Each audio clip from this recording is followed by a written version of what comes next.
Episode की शुरुआत में कैप्टन विलियम के कहने के बाद सभी लोग अपने पार्टनर्स को ढूंढ रहे होते। इधर आस्था सोच रहा होता है, क्या ये लास्ट टास्क है? मैंने तो अभी तक कुछ भी नहीं किया है। अब मुझे शो ऑफ करना होगा, किसी स्ट्रॉन्ग बंदे से लड़ना होगा। इस पे साइकी कहता है, आस्था मैं तुम्हारे साथ लड़ने के लिए तैयार हूँ।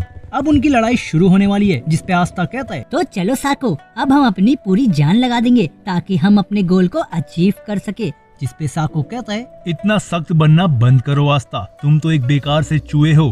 तुम बहुत गलत जगह आ गए हो आस्था, और ऊपर से तुम अब मुझसे लड़ने वाले हो, तो तुम्हें हरा के मैं बहुत आसानी से मैजिक नाइट में एंटर कर लूंगा। तो चलो फिर अब मैं तुम्हें आराम से हराऊं, ताकि तुम अपने वही सड़े विलेज में वापस जा सको। ये देख पास ही खड़े कुछ लड़के कह रहे होते, इसकी किस्मत कितनी अच्छी है कि ये इतने कमजोर बच्चे से लड़ने वाला है। और फिर इनकी लड़ाई शुरू होती है। तब साको कहता है, तो चलो अब लड़ाई शुरू करते हैं आस्था। और अपने आसपास एक मजबूत सी शील्ड बना लेता है। और फिर वो कहता है, तो आप सभी को ये कैसा लगा स्क्वाड कैप्टन? ये टेक्निक किसी भी मैजिक हमले से बचाती है और मैजिक बुलेट भी फायर करती है। मेरी शील्ड इतनी पावरफुल है कि ये किसी भी हमले को रोक सकती है, और जब सामने वाला आदमी थक जाएगा तो मैं उसके ऊपर आसानी से हरा दूंगा।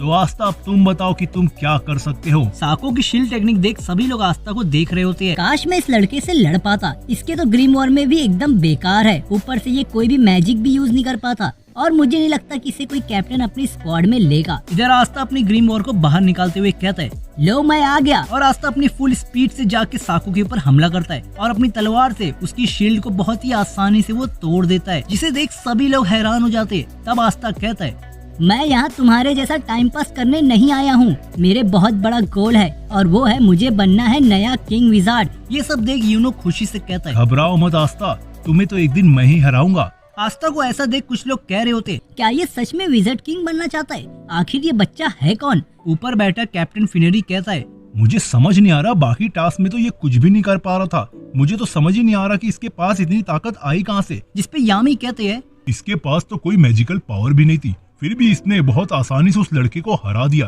पर जब मैंने इसके सिर को पकड़ा था तब भी इसके पास कोई भी पावर नहीं थी, फिर भी इसके पास ये ग्रीम वॉर आखिर आई कहाँ से? लेकिन फिर भी ये बच्चा विजार्ड किंग बनना चाहता है, आखिर क्या मजाक बना रखा है। इसके बाद बाकी कंटेस्टेंट भी आपस में लड़ने लगते हैं, और दूसरी तरफ एक बच्चा आके यूनो से कहता है, भले से तुम्हें 4 लीवर क्लोवर ने चुना है, लेकिन तुम कोई रॉयल नहीं हो, और फाइट में मैं तुम्हें बताऊंगा कि तुम्हारी औकात हमारे सामने खड़े होने की भी नहीं है। और फिर मैं तुम्हें एक कहानी दूंगा जो कि तुम अपने विलेज में जाके सुनाओगे। तो अब लड़ाई को शुरू करते हैं।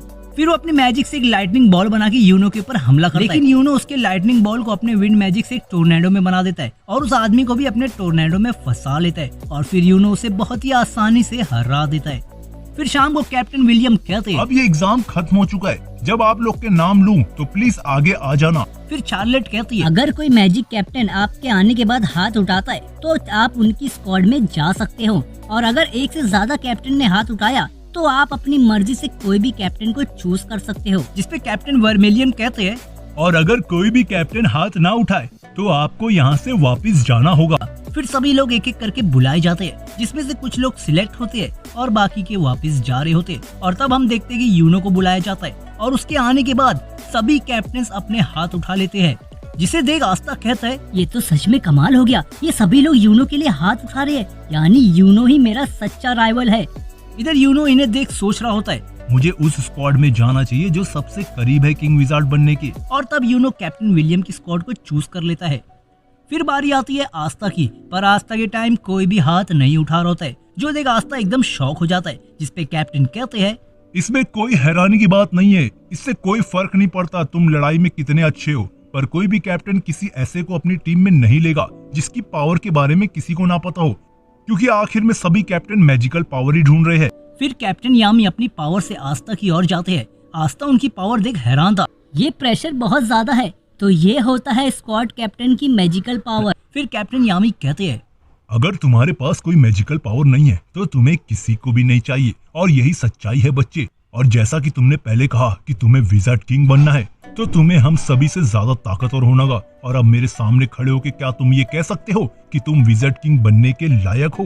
जिसपे आस्था जवाब में कहता है, ठीक है, चाहे मुझे आज मैजिक नाइट ज्वाइन करने का मौका ना मिले, पर इससे मुझे कोई फर्क नहीं पड़ता। मुझे चाहे ये जितनी बार भी क्यों ना करना पड़े, पर मैं कभी भी हार नहीं मानूंगा जब तक मैं किंग विजार्ड ना बन जाऊं। जो सुन कैप्टन यामी हंसते हुए कहते, ओ लड़के, तू मुझे बहुत अच्छा लगा, तो चल अब आज से तू मेरी स्क्वाड में ज्वाइन हो जा।